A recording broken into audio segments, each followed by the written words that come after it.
Hello everyone, welcome to study with Chitralekha. Dear friends, जैसा कि आप लोग देख सकते हैं स्क्रीन पर, आज हम लोग उत्तर प्रदेश के 11वें नंबर की क्लास करने वाले हैं, जो कि हमारा टॉपिक है उत्तर प्रदेश की मिट्टियाँ। उत्तर प्रदेश में किस किस प्रकार की मिट्टी पाई जाती है, इसके बारे में हम चर्चा करेंगे। और कौन कौन सी मिट्टी के लिए कौन कौन सी खेती सूटेबल होती है, इन सब बारे में हम लोग चर्चा करेंगे। और किस प्रकार की मिट्टी में कौन सी फसल भी उग जाती है, इसको भी हम देखेंगे। मृदा अपरदन को भी हम आज की क्लास में कवर करेंगे। तो चलिए हम अपनी क्लास को शुरू करते हैं। क्लास को शुरू करने से पहले अगर आप लोग चैनल पर पहली बार आए हैं तो चैनल को सब्सक्राइब कर लीजिएगा, बेल आइकन प्रेस कर लीजिएगा, और वीडियो पसंद आएगा तो इसको लाइक और शेयर ज़रूर करिएगा। देखते हैं आज का पहला पॉइंट। उत्तर प्रदेश में सर्वाधिक मात्रा में कौन सी मिट्टी पाई जाती है? तो इसका जो आंसर होगा जलोढ़ मिट्टी। उत्तर प्रदेश जो कि गंगा यमुना का दोआब क्षेत्र है, और दोआब जो मृदा होती है इसे जलोढ़ मिट्टी कहते हैं। इसे ही दोमट मिट्टी भी कहते हैं। ठीक है, याद रखिएगा इसको। नेक्स्ट पॉइंट देखेंगे। राज्य में वायु मृदा अपरदन से सबसे ज़्यादा प्रभावित होने वाला क्षेत्र कौन सा है? तो जो पश्चिमी उत्तर प्रदेश का क्षेत्र है वो वायु मृदा अपरदन से सबसे ज़्यादा प्रभावित होता है। अगला पॉइंट देखेंगे। भूमि संरक्षण के लिए क्या क्या आवश्यक है, मतलब मृदा अपरदन को रोकने के लिए हमें क्या क्या आवश्यकताएं पड़ती हैं, कैसे कैसे हम मृदा अपरदन को रोक सकते हैं। तो इसके लिए जो ज़रूरी काम है वो हम कर सकते हैं। वृक्षारोपण करना, मेड़बंदी करना, मतलब मेड़ बना देना। जैसे कोई खेत होता है, मान लीजिए ये खेत है, ठीक है, बहुत लंबे लंबे खेत होते हैं, तो वहाँ पे मृदा अपरदन वायु से हो सकता है। तो बीच में ये मिट्टी की मोटी एक लेयर जैसी बना दी जाती है, इसे ही मेड़बंदी कहते हैं। और जल निकासी की उचित व्यवस्था। जल खेत में या जो भी मैदान होता है वहाँ पर भरा नहीं होना चाहिए। जल भरे रहने से मृदा अपरदन होता है। ठीक है, नेक्स्ट पॉइंट देखेंगे। उत्तर प्रदेश में किस प्रकार की मृदा अपरदन अधिक होता है? तो उत्तर प्रदेश में जलीय मृदा अपरदन अधिक होता है। ठीक है, नेक्स्ट पॉइंट देखते हैं। भावर क्षेत्र की मृदा कैसी होती है? तो भावर क्षेत्र की जो मृदा है वो ककरीली और पथरीली होती है। जलोढ़ मृदा का निर्माण कैसे होता है? मतलब इसमें वेरिएंट पूछे गए हैं। जलोढ़ मिट्टी में कौन कौन से वेरिएंट पाए जाते हैं? तो इसमें कांप, कीचड़ और बालू से मिलकर के जलोढ़ मिट्टी का निर्माण होता है। जलोढ़ मृदा में किस रसायन की प्रचुरता अधिकतम रहती है? तो पोटाश और चूना जो है इस जलोढ़ मृदा में, दोमट मिट्टी में अधिकतर मात्रा में रहते हैं।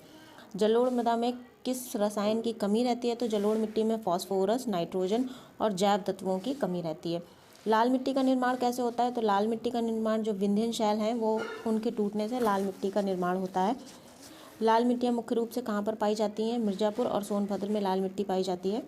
सर्वाधिक वायु अपरदन किस ऋतु में होता है? तो ग्रीष्म ऋतु में, जब तेज हवाएं चलती हैं, लू चलती है, तब सर्वाधिक वायु अपरदन होता है। ठीक है, नेक्स्ट पॉइंट देखेंगे। उत्तर प्रदेश में वायु अपरदन से सबसे ज़्यादा प्रभावित क्षेत्र कौन सा है? तो उत्तर प्रदेश का पश्चिमी क्षेत्र है, इसको याद रखिएगा। अगला पॉइंट देखेंगे। लाल, पड़वा, माड़, राकड़ या बोंडा आदि कहाँ की मृदाएं हैं? तो ये सारे मिट्टी के प्रकार हैं। लाल, पड़वा, मांड, राकड़ और भोंडा, ये सब बुंदेलखंड में पाई जाने वाली मिट्टियाँ हैं। अगले पॉइंट पर आते हैं। मृदा अपरदन सर्वाधिक किस जिले में होता है? तो इटावा जो जिला है उत्तर प्रदेश का, सबसे ज़्यादा मृदा अपरदन से प्रभावित जिला है। प्राचीनतम कांप मिट्टी क्षेत्रों को बांगर कहते हैं। नवीनतम वालों को क्या कहते हैं? तो देखिए, प्राचीनतम कांप मिट्टी जो होती है उसे बांगर कहा जाता है, और नवीन कांप मिट्टी को खादर क्षेत्र कहते हैं। वायु अपरदन से उत्तर प्रदेश में सर्वाधिक प्रभावित जिले कौन कौन से हैं?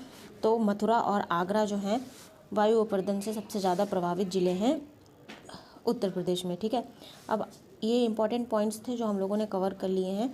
अब हम देखेंगे आज का प्रैक्टिस सेट में हमने जो भी पॉइंट्स पढ़े हैं उनसे रिलेटेड क्वेश्चंस करेंगे। ठीक है, तो आज का पहला क्वेश्चन देखते हैं।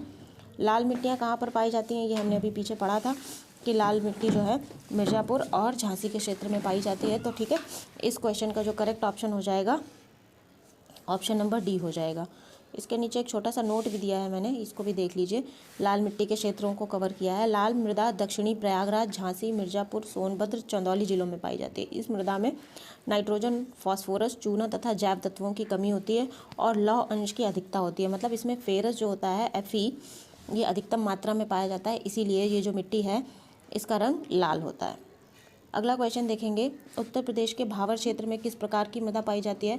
तो उत्तर प्रदेश का जो भावर क्षेत्र है वहाँ पर ककरीली और पथरीली मिट्टी पाई जाती है। Option number B correct option होगा। अगला क्वेश्चन देखेंगे। उत्तर प्रदेश की मिट्टी को कुल कितने वर्गों में बांटा जा सकता है? तो उत्तर प्रदेश की जो मिट्टी है इसको कुल 2 वर्गों में बांटा जा सकता है। Option number A correct option हो जाएगा। उत्तर प्रदेश में कौन सी मिट्टी सर्वाधिक मात्रा में पाई जाती है? मतलब सर्वाधिक मिट्टी कौन सी टाइप की मिट्टी पाई जाती है? तो देखिए, लाल और काली मिश्रित मिट्टी जो है उत्तर प्रदेश में सर्वाधिक पाई जाती है। जो ज़्यादातर क्षेत्र को कवर करती है, इस क्वेश्चन में ऐसी मिट्टी पूछी गई है जो ज़्यादातर क्षेत्र को कवर करती है उत्तर प्रदेश के, तो ये लाल और काली मिश्रित मिट्टी है। ठीक है, अगला क्वेश्चन देखेंगे, कांप मिट्टी उत्तर प्रदेश में अधिकतम कहाँ पर पाई जाती है? तो कांप मिट्टी जो है उत्तर प्रदेश में अधिकतम पाई जाती है गंगा और सिंधु के मैदान में। Option number B correct option हो जाएगा। ठीक है, नेक्स्ट क्वेश्चन देखेंगे, राकर मिट्टी उत्तर प्रदेश में कहाँ पर पाई जाती है? तो हमने अभी ये पढ़ा था कि जो राकर मिट्टी है ये पाई जाती है आपके पर्वतीय और पठारी ढालों पर। ठीक है, option number D correct option हो जाएगा। एक नोट है, इसको भी हम पढ़ेंगे, ये इंपॉर्टेंट नोट है। लाल और भूरे रंग की दानेदार इस मृदा में जैव तत्व की कमी होती है। जो लाल मिट्टी की बात कर रहे हैं, खाद के प्रयोग से इसमें कुछ फसलें उगाई जा सकती हैं, अदरवाइज इसमें खेती करना आसान नहीं होता है। इस मिट्टी की बात कर रहे हैं। उत्तर प्रदेश में मृदा अपरदन के प्रमुख कारण कौन कौन से हैं?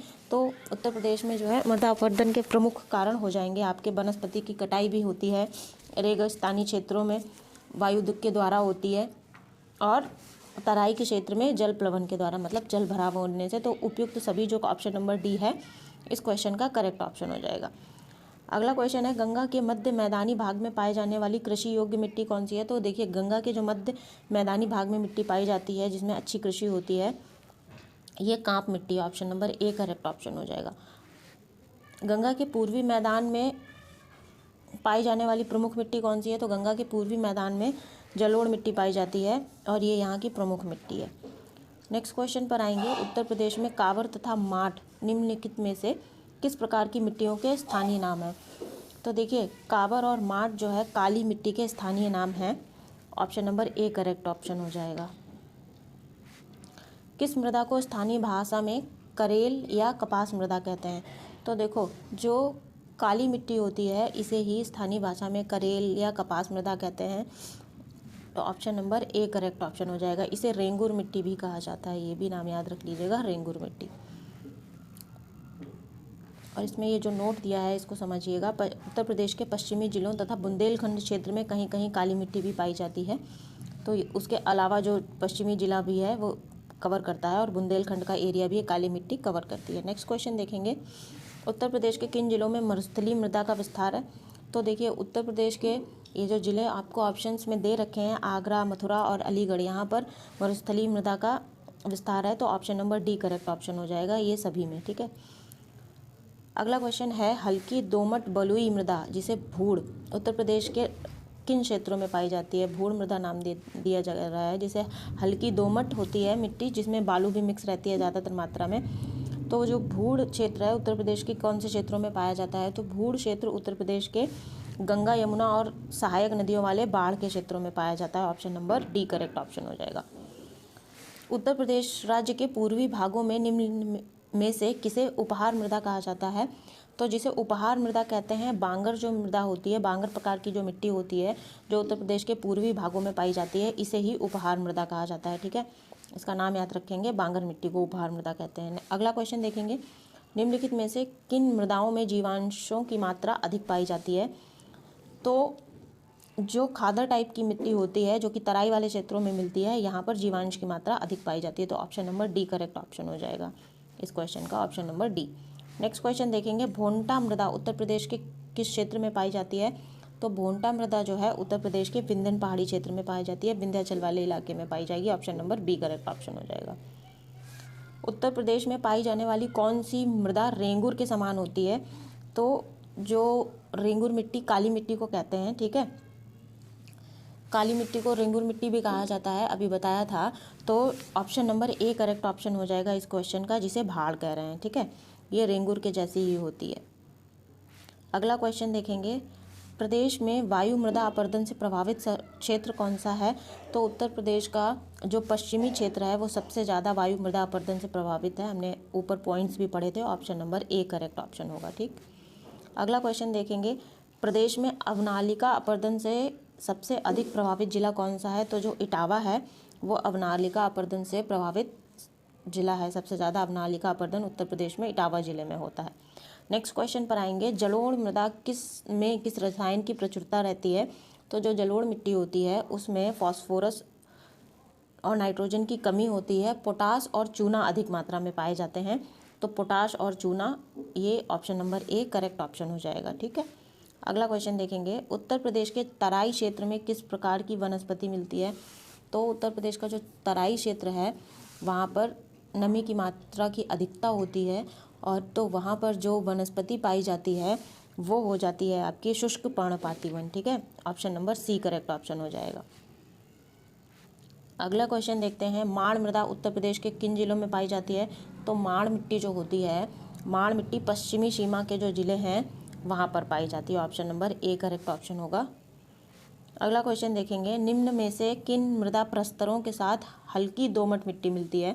तो मृदा प्रस्तर का मतलब समझ रहे हैं, मृदा प्रस्तर का मतलब होता है जो मिट्टी की लेयर्स होती हैं, कौन सी लेयर के साथ हल्की दोमट मिट्टी मिलेगी।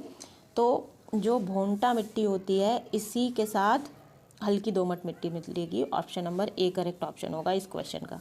अगला क्वेश्चन देखेंगे, इसमें हमें क्या करना है, सुमेलित करना है। ठीक है, एक तरफ मिट्टी दे रखी है, दूसरे तरफ क्या दे रखा है, फसलें दे रखी हैं। तो इसमें से हमें चूज़ करना है कि कौन से प्रकार की मिट्टी में कौन सी फसल अच्छी होती है। ठीक है, तो सबसे पहले जो है आपका वो है भोंटा मिट्टी। तो भोंटा मिट्टी में क्या होता है, भोंटा मिट्टी में मोटा अनाज सबसे अच्छा होगा। ठीक है, तो इसको हम लोग किससे मैच करेंगे, मोटा अनाज से मैच कर देंगे, ए को 1 से मैच कर देंगे, ये रहा।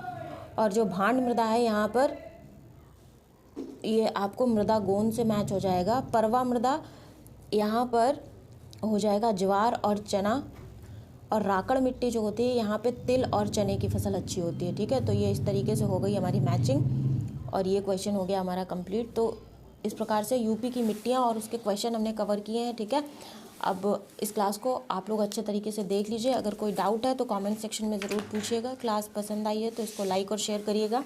अगर चैनल पर पहली बार आए हैं, इस वीडियो को पहली बार देख रहे हैं, तो चैनल को सब्सक्राइब कर लीजिएगा। इससे पहले की क्लासेस अगर आप लोग देखना चाहें तो आप लोगों को कमेंट बॉक्स में लिंक मिल जाएगा, जिसमें आपको इसके पहले की 10 क्लासेस मिलेंगी, जिसमें हमने यूपी स्पेशल को टॉपिक वाइज कवर किया है। ठीक है, तो वो क्लासेस भी आप लोग देख लीजिएगा। ये यूपी के सभी एग्ज़ाम्स की दृष्टि से बहुत इंपॉर्टेंट होते हैं, और यहाँ से क्वेश्चन अच्छे तरीके से आते हैं, बनते हैं, तो इनको भी कवर कर लीजिएगा। तब तक के लिए पढ़ते रहिए, मिलते हैं हम लोग अगली क्लास में। Thank you everyone.